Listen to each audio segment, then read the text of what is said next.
இன்றைய புதிய கோணம் பகுதியில் என்டிடிவி இணையதளத்தில் வந்திருக்கக்கூடிய செய்தி கட்டுரை கல்வியாளர் எழுத்தாளர் திருமிகு நிஷ்டா கௌதம் எழுதியிருக்கிறாங்க.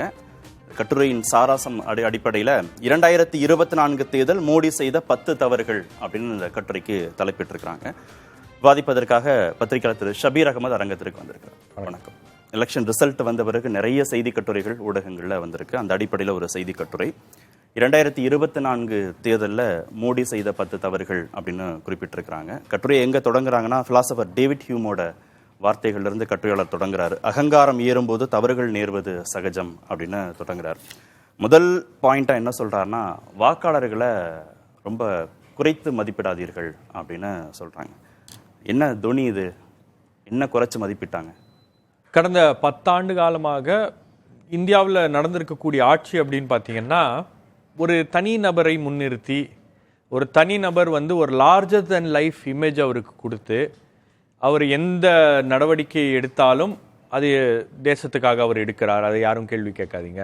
அவர் எந்த முடிவுகளை எடுத்தாலும் அந்த முடிவுகள்லாம் இந்த தேசத்துக்கு எதிரான முடிவுகளாக இருக்காது. இந்த மக்களை அது துன்புறுத்தக்கூடிய முடிவுகளாக இருந்தாலும் அதை நீங்கள் பொறுத்துக்கணும், இதெல்லாம் நாட்டு நலனுக்காக பண்ணுறாங்க அப்படின்ற மாதிரி அந்த பிம்பம் என்பது கட்டமைக்கப்பட்டிருக்கு இல்லையா? அது ஒரு 5 ஆண்டு காலத்தில் அது என்ன இருக்குன்னா, அது ஒரு விதமான அகங்காரமாக மாறிவிட்டது.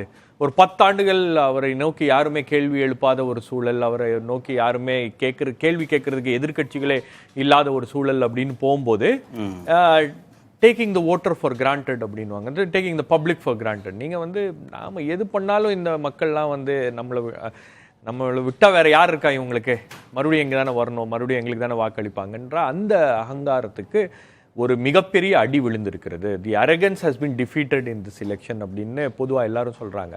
அதுதான் இந்த தேர்தல். இப்போ பிஜேபியில் பார்த்தீங்கன்னா உங்களுக்கு அந்த தலைவர், அந்த கட்சிக்கு இருக்கக்கூடிய அகங்காரம், அவங்களுக்கு வாக்குகள் இருக்குது, பிரதமராக இருக்கிறார், மற்ற அமைச்சர்களாக இருக்காங்க. அந்த கட்சியில் இருக்கக்கூடிய சாதாரண தொண்டர்களே உங்களுக்கு அவங்களுடைய நடவடிக்கைகளை பார்த்தீங்கன்னா வேறு மாதிரியாக இருக்கிறது.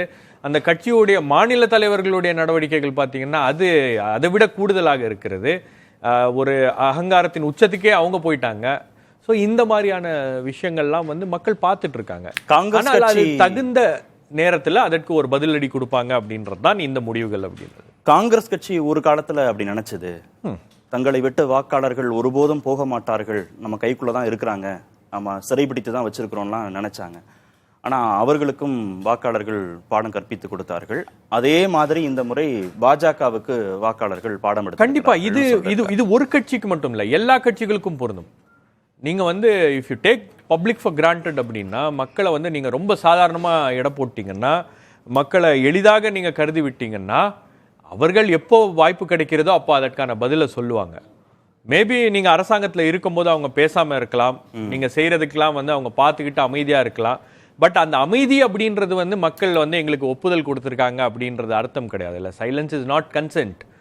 அவங்க அமைதியாக இருக்காங்க, அவங்க யாருமே எதிர்ப்பு தெரிவிக்கல, அவங்க யாருமே பேசலை அப்படின்றதுக்காக அது சரி மக்கள்லாம் இதை ஏற்றுக்கிட்டாங்க அப்படின்னு நீங்கள் நினச்சிக்க முடியாதுல்ல. அந்த ஒரு மனநிலைக்கு நீங்கள் போயிட்டீங்கன்னா எந்த அரசியல் கட்சியும், அது காங்கிரஸ் கடந்த காலங்களில் அப்படி பண்ணுச்சு. காங்கிரஸ் கடந்த காலங்களில் பண்ணதுனால தான் பிஜேபிக்கு மக்கள் வாக்களித்தார்கள். பிஜேபியும் அதையே செய்கிறது அப்படின்றதுனால இப்போ பிஜேபிக்கும் ஒரு செக் வச்சுருக்காங்க. இது திமுகவுக்கும் பொருந்தும், அதிமுகவுக்கும் பொருந்தும், எல்லா கட்சிகளுக்கும் இது பொருந்தும். நீங்கள் பவர் அப்படின்றது அது மக்களை கண்ட்ரோல் பண்ணக்கூடிய ஒரு கருவியாக மாறிவிடக்கூடாது. மக்களுக்கு அவங்களுடைய வாழ்வாதாரத்தை முன்னேற்றுவதற்கான ஒரு கருவியாக அது மாற வேண்டும் தவிர, அவங்கள கண்ட்ரோல் பண்ணுவதற்கான ஒரு கருவியாக அது மாறிச்சுன்னா இந்த மாதிரி முடியும். இரண்டாவதாக கட்டுரையாளர் சுட்டிக்காட்டியிருக்கிறது, அடைய முடியாத இலக்குகளை வச்சது இந்த தேர்தலில் பாஜகவுக்கு பாதிப்பை ஏற்படுத்தியிருக்கு. 400ன்னு சொன்னது, அதே மாதிரி காங்கிரஸ் 295ன்னு சொன்னது அப்படின்னு ரெண்டையும் சுட்டி காட்டியிருக்கிறாங்க. 90% ஸ்ட்ரைக்கிங் ரேட் அப்படின்றத இலக்காக வச்சதுங்கிறது ஏற்றுக்கொள்ள முடியாததாக வாக்காளர்கள்ட்ட மாறி இருக்கு அப்படின்னு கட்டுரையாளர் சொல்றாங்க. அரசியல் கட்சிகளை பொறுத்த வரைக்கும் இலக்கு என்பது வெற்றி தான். அந்த வெற்றியை அடைவதற்கு அவங்க ஒரு இலக்குகளை நிர்ணயிப்பது அதெல்லாம் சாதாரணம் தான், சகஜமான ஒரு விஷயம்தான். ஆனால் இந்த 10 ஆண்டுகள் ஆட்சிக்கு பிறகு அந்த ஆட்சி என்ன ஒரு வடிவத்தில் இந்த ஆட்சி அமைந்திருக்கிறது, இந்த ஆட்சியை எப்படி நடத்தியிருக்காங்க அப்படின்றதெல்லாம் வச்சு பார்க்கும்போது தான் உங்களுக்கு பாஜகவுடைய அந்த அப்கி பார் 400 பார் அந்த கோஷம் என்பது ஒரு விதமான அச்சத்தையும் ஒரு விதமான பயத்தையும் மக்கள் மத்தியில் உருவாக்கிருச்சு அப்படின்னு. இது மக்கள் மத்தியில் மட்டும் கிடையாது, பல சமூக அமைப்புகள், பல சமூக இயக்கங்கள், அதுக்கப்புறம் அரசியல் கட்சிகள், குறிப்பாக எதிர்க்கட்சிகள் மீண்டும் ஒரு முறை மோடி ஒரு அறுதி பெரும்பான்மை கிடைத்து மீண்டும் அவர் ஆட்சிக்கு வருகிறார் அப்படின்னா இந்தியாவுடைய தலையெழுத்தை தீர்மானிக்கக்கூடிய ஒரு தேர்தலாக இது அமைந்து விடுகிறது. அடுத்த கட்டத்தில் மாநிலங்கள் எப்படி இருக்க போகிறது, மாநில கட்சிகள் எப்படி இருக்க போகிறது, சமூக அமைப்புகள் எப்படி இருக்க போகிறது, அதுக்கப்புறம் இன்னும் பல்வேறு விஷயங்களை வந்து ஒரு ஃபேக்டர்ஸை வந்து இது உள்ளே கொண்டு வந்துருச்சு. அப்போ அந்த அந்த கவுண்டர் கன்சாலிடேஷனுக்கான வழிவகுத்து விட்டது. இப்போ எனக்கு தெரிஞ்சு உங்களுக்கு அந்த நம்பர் 400ன்றது அச்சுறுத்துச்சா மக்களை? ஆமா, ஏன்னா இந்தியா டிவி ஊடகத்திற்கு திரு மோடி பேட்டி கொடுக்குறாரு கடைசி ஃபேஸில். அப்போ 400ன்னு ஏன் இலக்கு தீர்மானிக்கப்பட்டதுன்னு கேட்கும்போது, நாங்கள் கட்சி தொண்டர்களை உற்சாகப்படுத்தணும், அந்த நம்பரை சொன்னால் உற்சாகமாக வேலை பார்ப்பாங்கிறதுனால சொல்கிறோம். ஏன் உற்சாகப்படுத்தலை, ஏன் பயமுறுத்தியிருக்கப்போ? இல்லை, அந்த அதான் சொல்கிறேனே, அந்த 400 என்ற கோஷம் என்பது அதற்கு பாஜகவினர் கொடுத்த இன்டர்பிரேஷன்.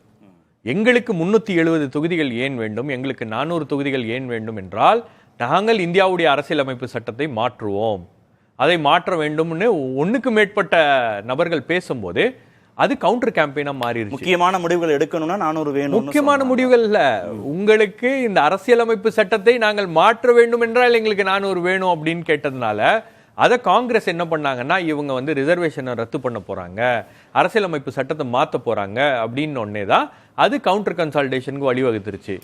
உங்களுக்கு தலித்ஸ் 75% தலித்ஸ் வந்து பிஜேபிக்கு எதிராக வாக்களித்திருக்காங்க யூபியில். அதுதான் வந்து மிக முக்கியமான மூணாவது பாயிண்ட் வந்து அதுதான். எப்போதுமே உத்தரப்பிரதேசத்தை சீரியஸா எடுத்துக்கணும், நான் இந்த முறை அப்படி எடுத்துக்கல அப்படின்னு கட்டுரையாளர் சொல்றாரு. உத்தரப்பிரதேச பொறுத்த வரைக்கும் எனக்கு தெரிஞ்சு ஒரு மாநிலத்துக்கு மத்தியில் யார் ஆட்சி அமைப்பது அப்படின்ற முழு அதிகாரம், அதை தீர்மானிக்கக்கூடிய ஒரு முழு அதிகாரம் ஒரு மாநிலத்துக்கு மட்டுமே இருக்க வேண்டுமா அப்படின்றது ஒரு கேள்வி. ஏன்னா யூபிஏ டைம்ல வந்து அதை டைல்யூட் பண்ணணும் அப்படின்றதுக்காக ஒரு முயற்சி எடுத்தாங்க, அந்த மாநிலத்தை வந்து 5ஆ பிரிக்கணும் அப்படின்னு. ஒரு பெரிய மாநிலம்ங்க, நீங்க அந்த மாநிலம் வந்து வளர்ச்சியில பின்தங்கி இருக்கிறது, உங்களுக்கு அந்த மாநிலத்தோட பல்வேறு ரீஜன்ஸ் இருக்கு, பூர்வாஞ்சல் ஒரு மாதிரி இருக்கிறது, புந்தேல்கண்ட் ஒரு மாதிரி இருக்குது, பாகல்கோட் ஒரு மாதிரி இருக்குது, அவாத் ஒரு மாதிரி இருக்கு.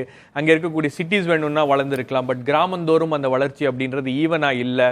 அப்போ அந்த மாநிலத்துக்கு ஒரு ஸ்பெஷல் ஃபோக்கஸ் அப்படின்றது தேவைப்படுகிறது. பட் அதையெல்லாம் வந்து யாருமே அரசியல் ரீதியாக கன்சிடர் பண்றதில்ல. பட் அந்த மாநிலத்திலிருந்து வரக்கூடிய அந்த 80 எம்பிஸ் மட்டும்தான் வந்து அரசியல் ரீதியாக அந்த மாநிலத்துக்கு இருக்கக்கூடிய இம்பார்ட்டன்ஸ் தான் வந்து அரசியல்வாதிகளுக்கு பெருசாக தெரிகிறது. பாஜக நினைச்ச இடங்கள் உத்தரப்பிரதேசத்துல வந்திருந்துச்சுன்னா தனி பெரும்பான்மையோட கண்டிப்பா வந்திருப்பாங்கல்ல. அவங்களுக்கு என்னன்னா, இந்த வாட்டி எங்களுக்கு உத்தரப்பிரதேசம் நாங்க ஆல்ரெடி கிராக் பண்ணிட்டோம், உத்தரப்பிரதேசத்தில் எங்களுடைய டாமினன்ஸை யாராலையும் வந்து கேள்வி கேட்க முடியாது, அந்த நிலையில் சமாஜ்வாதி கட்சியோ காங்கிரஸோ இல்லை, அதனால உத்தரப்பிரதேஷ் எங்களுக்கு அந்த 60 தொகுதிகளை மீண்டும் கொடுக்கும் அப்படின்ற நம்பிக்கையில தான் அவங்க என்ன பண்ணாங்க, உத்தரப்பிரதேச சீரியஸா எடுத்துக்கல, மற்ற இடங்களுக்கு போயிட்டாங்க, ஒடிசா, வெஸ்ட் பெங்கால், மற்ற இடங்களுக்கு அவங்க போனதுனால உத்தரப்பிரதேஷ்ல சமாஜ்வாதி கட்சி இந்த முறை வந்து அந்த காஸ்ட் பாலிடிக்ஸை வந்து அவங்க முன்னிலைப்படுத்திட்டாங்க. ஏன்னா உத்தரப்பிரதேசில் அந்த மண்டல் கமண்டல் அந்த காஸ்ட் பாலிடிக்ஸ் அப்படின்றது ஒரு பெரிய, யாதவுக்கு 5 தொகுதிகள் தான் கொடுத்தாங்க, யாதவுக்கு 5 தொகுதிகள் தான் கொடுத்தாங்க. பொதுவாக என்ன பண்ணுவாங்க, முஸ்லிம்ஸ் அதிக கேண்டிடேட் கொடுப்பாங்க, அதை குறைச்சி இந்த முறை வந்து கன்சிடரபிளான அமௌண்ட்டை கொஞ்சம் ஓரளவுக்கு யோசிச்சு அந்த ஸ்ட்ராட்டஜியை பண்ணதுனால உங்களுக்கு அதனுடைய பலன்கள் என்பது சமாஜ்வாதி கட்சி. ராமர் கோவில் கட்டப்பட்ட அயோத்தியை உள்ளடக்கிய ஃபைசாபாத்ல பாஜக வேட்பாளர் தோக்குறாரு. பிரதமர் மோடிக்கும் காங்கிரஸ் வேட்பாளருக்கும் இடையிலான இடைவெளி ரொம்ப குறைஞ்சிருக்கு கடந்த தேர்தல்களில் அப்படின்னு ஒப்பிடுகிற போதுன்னு ஸ்மிருதி இரானி தோக்குறாங்க. ராமர் கோவிலும் இந்த முறை கை கொடுக்கல பாஜகவுக்கு அப்படின்னும் பேசப்பட்டது இல்லையா? நீங்க ஹிந்துத்துவா அப்படின்றது வந்து ஒரு ஃபெட்டிக் இருக்கு அப்படின்றது பிஜேபிக்கு தெரியும். ஹிந்துத்துவா ஹிந்துத்துவா ஹிந்து முஸ்லிம்ன்றது. பட் அதை 10 வருஷம் நீங்க எக்ஸ்ப்ளாய்ட் பண்ணிட்டீங்க அந்த கான்செப்டை. எக்ஸ்ப்ளாய்ட்? ஆமா, நீங்க அதை வச்சு தானே வாக்குகளை வாங்குறீங்க. நீங்க ஹிமாச்சல் பிரதேஷ் 95% ஹிந்துக்கள் இருக்கக்கூடிய ஒரு பகுதி, அங்க ஏன் வந்து பிஜேபி தோத்துச்சு சட்டமன்ற தேர்தலில்? ஏன்னா அங்க வாழ்வாதார பிரச்சனைகள் முன்னிறுத்தி காங்கிரஸ் பிரச்சனை பண்ணாங்க, பிரச்சாரம் பண்ணாங்க. அப்போ இந்த வாழ்வாதார பிரச்சனைகள் அப்படின்றது ஒரு மிக முக்கியமான ஃபேக்டர், இதை இக்னோர் பண்ண முடியாது. நீங்க பெரிய பிரிட்ஜ் கட்டிட்டீங்க அப்படின்றதுக்காக நீங்க வந்து கிராமத்துல இருக்கக்கூடிய பிரச்சனையே இல்லை அப்படின்னு சொல்ல முடியாதுல்ல. அப்போ யூபியில இந்த மாதிரியான விஷயங்கள்லாம் வந்து பெரிய அளவுக்கு முன்னுக்கு வந்திருக்கிறது.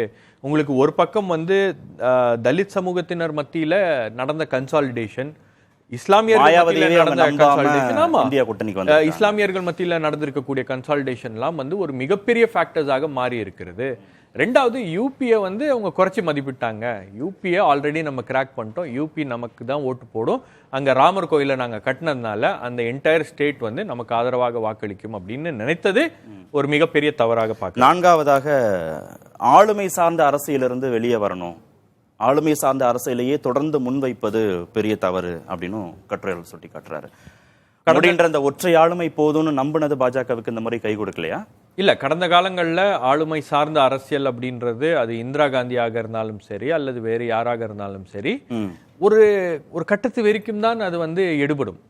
அதை ரொம்ப நீங்க வந்து புஷ் பண்ணிட்டே இருந்தீங்கன்னா மோடி ஃபெட்டிக் அப்படின்றது தான் வந்து இந்த தேர்தலில் ஒரு பிரச்சனை.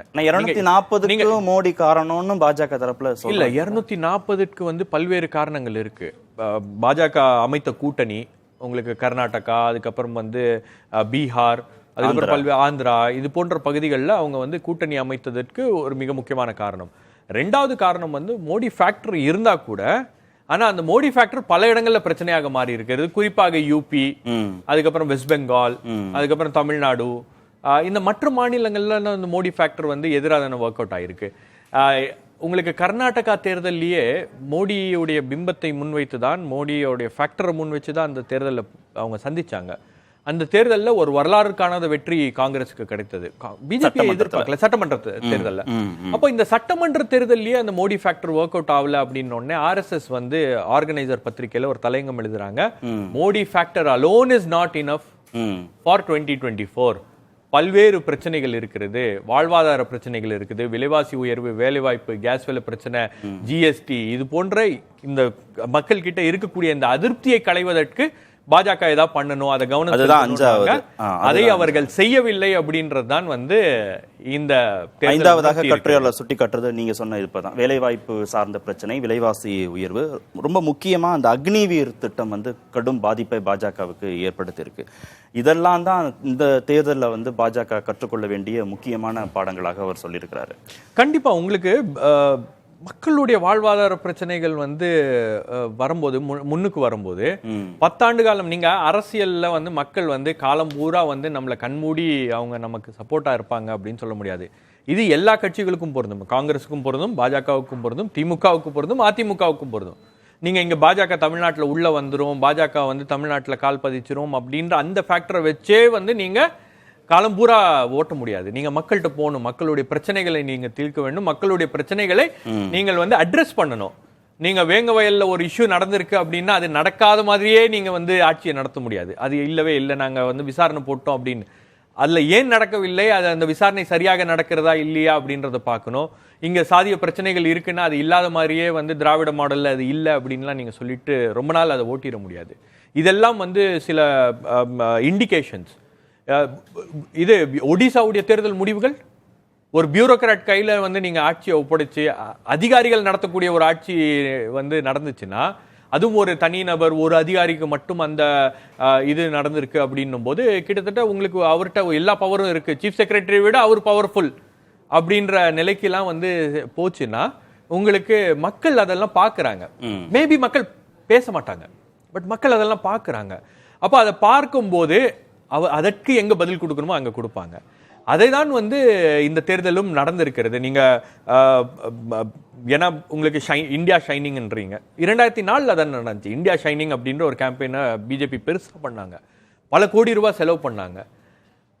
அத்வானியே ஒத்துக்கிட்டாரு அந்த இந்தியா ஷைனிங் அப்படின்ற அந்த கேம்பெயினை வந்து ஒரு மிகப்பெரிய தவறு, ஏன்னா நாங்க வந்து ரூரல் டிஸ்ட்ரெஸை புறக்கணித்து விட்டோம்.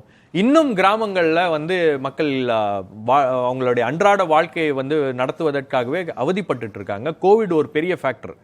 கோவிட்ல 2 வருஷம் மக்கள் வந்து அந்த லாக்டவுன் சமயத்துல எல்லாம் பல பேருக்கு வேலை இழந்திருக்கு. டிமானிட்டைசேஷன் ஒரு பெரிய ஃபேக்டர், ஜிஎஸ்டி ஒரு பெரிய ஃபேக்டர், வேலைவாய்ப்பின்மை, விலைவாசி உயர்வு, எல்லாமே இருக்கு. அட்ரஸ் பண்றது பாஜக வந்து அது பேசவே இல்லையே. நீங்க எங்க பேசினாரு? நீங்க இந்து முஸ்லிம்னு பிரதமர் பேசினாரு, எங்கேயாச்சும் உங்களுடைய வறுமையை நான் வந்து போக்குறேன், விலைவாசி உயர்வை நான் கட்டுப்படுத்துறேன் அப்படின்னு எங்க பேசினாரு? விலைவாசி உயர்வு அப்படின்றது இந்துக்களையும் பாதிக்கும், முஸ்லிம்களையும் பாதிக்கும். இந்துக்கள் பெரும்பான்மையாக இருக்கக்கூடிய இந்த நாட்டுல அது பெரும்பான்மையான இந்துக்களையும் பாதிக்கும். மத அடிப்படையிலான இந்த பிரிவினையை ஏற்படுத்தினது, கலாச்சார அடிப்படையிலான பிரிவினையை ஏற்படுத்தினதும் பாஜகவுக்கு தாக்கத்தை ஏற்படுத்தி இருக்கிறோங்கிறதும் இந்த 10ல ரொம்ப முக்கியமான செய்தி. நிச்சயமா இருக்கும். ஏன்னா நீங்க கடந்த 10 ஆண்டுகள்ல பாத்தீங்கன்னா ஒரு விதமான ஒரு மாற்றம் தெரிகிறது. இப்போ உங்களுக்கு ஒரு முஸ்லீம் வெறுப்பு இருக்கு அப்படின்னு வச்சுக்கோங்க, இஸ்லாமியர்களுக்கு எதிரான ஒரு வெறுப்பு, கிறிஸ்துவர்களுக்கு எதிரான ஒரு வெறுப்பு, அல்லது உங்களுக்கு வந்து சிறுபான்மையினருக்கு எதிரான ஒரு வெறுப்பு, இல்லை ஏதோ ஒரு செக்மெண்ட்டுக்கு எதிராக உங்களுக்கு ஒரு வெறுப்பு இருக்குன்னா அது உள்ள வச்சுப்பாங்க, பேசுவாங்க, போயிடுவாங்க. பட் அந்த வெறுப்பு இருக்கிற காரணத்துக்காக அந்த சர்ச்சை போய் அட்டாக் பண்றதோ, அங்க வந்து பெட்ரோல் பாம்பு வீசுவதோ, இது பண்றதோ, இல்ல ஒருத்தரை தொப்பி போட்டிருக்காரு அப்படின்றதுக்காகவே ரோட்ல அடிச்சு கொள்ளுறதோ, அந்த நிலைமைக்கு நாடு வந்து இது வரைக்கும் போனதில்லை. பட் அதெல்லாம் இந்த நாடு கடந்த 10 ஆண்டுகள்ல பார்த்துருக்கு அப்படின்னும் போது அது ஒரு மிகப்பெரிய அச்சுறுத்தலை ஏற்படுத்தி இருக்கு. உங்களுக்கு ஒரு குறிப்பிட்ட சமுதாயத்தினரை நீங்க வந்து காரணம் சொல்லி அந்த பயத்தை காட்டி காட்டி காட்டி காட்டி நீங்க வந்து அவங்களோட வாக்குகளை நீங்க ஒரு அச்சத்தை ஏற்படுத்துது. எவ்வளவு நாள் அதை செய்ய முடியும் அப்படின்றதானே. நீங்க இந்த தேர்தலில் கூட எனக்கு தெரிஞ்சு இந்த தேர்தலில் தான் பலரும் அதை உணர்ந்திருக்கிறார்கள். பல பேர் வந்து ஓகே இது என்ன ரொம்ப மோசமா போயிட்டு இருக்கு அப்படின்ற அளவுக்கு பலரும் பேசியிருக்காங்க. அதெல்லாம் வாக்காளர்களை கணிக்கவே இயல முடியல. இல்ல அதான் சொல்றேன். நீங்க என்னன்னா நரேந்திர மோடி ராஜஸ்தான்ல இந்த நாட்டில் இருக்கக்கூடிய முஸ்லிம்கள் எல்லாம் ஊடுருவல்காரர்கள், இந்த நாட்டில் இருக்கக்கூடிய முஸ்லிம்கள் இந்துக்கள் கிட்ட இருக்கக்கூடிய அந்த சொத்துக்களை எல்லாம் எடுத்து முஸ்லிம்களுக்கு கொடுத்துருவாங்க அப்படின்னு ரொம்ப என்ன சொல்றது ஒரு வெறுப்பு பேச்சின் உச்சமாக அது இருந்தது. அதை பார்த்ததுக்கு அப்புறம் தான் வந்து பல பேருக்கு வந்து ஒரு பயம் அப்படின்றது வந்துச்சு. என்ன இப்படி பேசுறாரு, ஒரு 10 ஆண்டுகளும் ஆட்சி செய்த ஒரு பிரதமரை இப்படி பேசுறாரு.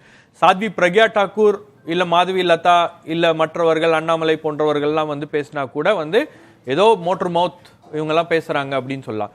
பட் பிரதமரே அதை சொல்லுகிறார் அப்படின்னும் போது அப்போ ஏதோ ஒரு இடத்துல திங்ஸ் ஹவ் கான் ராங், ஏதோ ரொம்ப சீரியஸா இருக்கு அப்படின்றத நம்மளால உடனடியாக எதிர்வினையாற்றாம அவங்க வாக்களிக்கிறதுல நிச்சயமா பண்ணிருக்காங்க. நிச்சயமா அந்த அந்த அந்த வாக்காளர்களுடைய மனநிலை, வாக்காளர்களை நான் இப்படி பேசினா அவங்க கிட்ட இருந்து அந்த ஓட்டை வாங்கிடலாம் அப்படின்ற அந்த உணர்வு.